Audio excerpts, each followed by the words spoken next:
Right, let's go and start with Capitec. In a way, a little bit unfair to talk about them as a small cap because they're certainly not. This is the most successful banking player. They've got over 6 million retail customers, which means they've got more customers than some of the bigger players like Nedbank.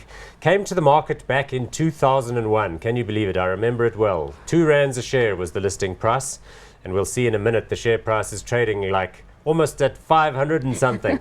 So tremendous work done by the guys at PSG who established this thing. Market capitalization is 71.1 billion rand. What an incredible performance. Wow. Price to earnings ratio 22.07, dividend yield of 1.72%. So we know this is a tremendous business. Share price is going to come up on screen now.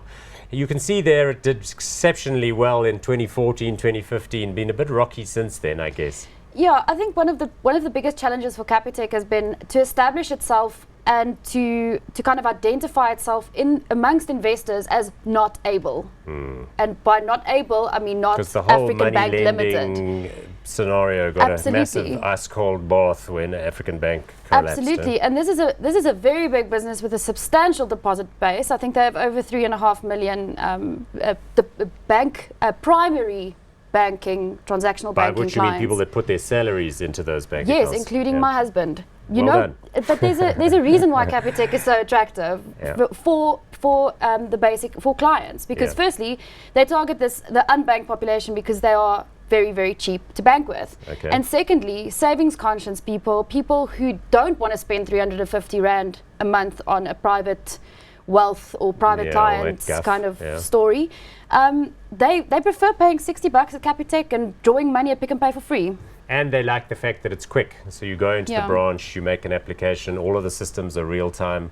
Unlike these other older banks which have these legacy issues where, you know, they've got one set of servers that calculates one thing and then you have to wait for those two to download overnight, all that kind of stuff. Yes, I mean, absolutely. And that comes through in Capitec's income statement as well. Their cost to income ratio is in the mid 30%, whereas most of the banks are in 50, 55, 60% because of these old systems. These old guys systems and big expensive banker types that work in the investment banking. Well, I mean, these guys can keep it simple. They don't even offer home loans. It's basically short to medium term loans and deposits. But they are expanding some of the products they do. So for their very good clients that they can tell are highly paid and who are good at, you know, servicing and keeping their lives in order, they're starting to extend motor vehicle finance and other sorts of things.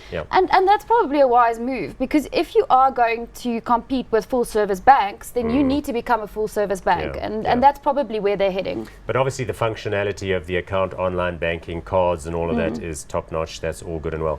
Great internal culture as well, I understand. People love working there. They get recruited. They go down to Stellenbosch for like a Capitec sort of program. The CEO comes out and gives them a handshake and all of that sort of stuff.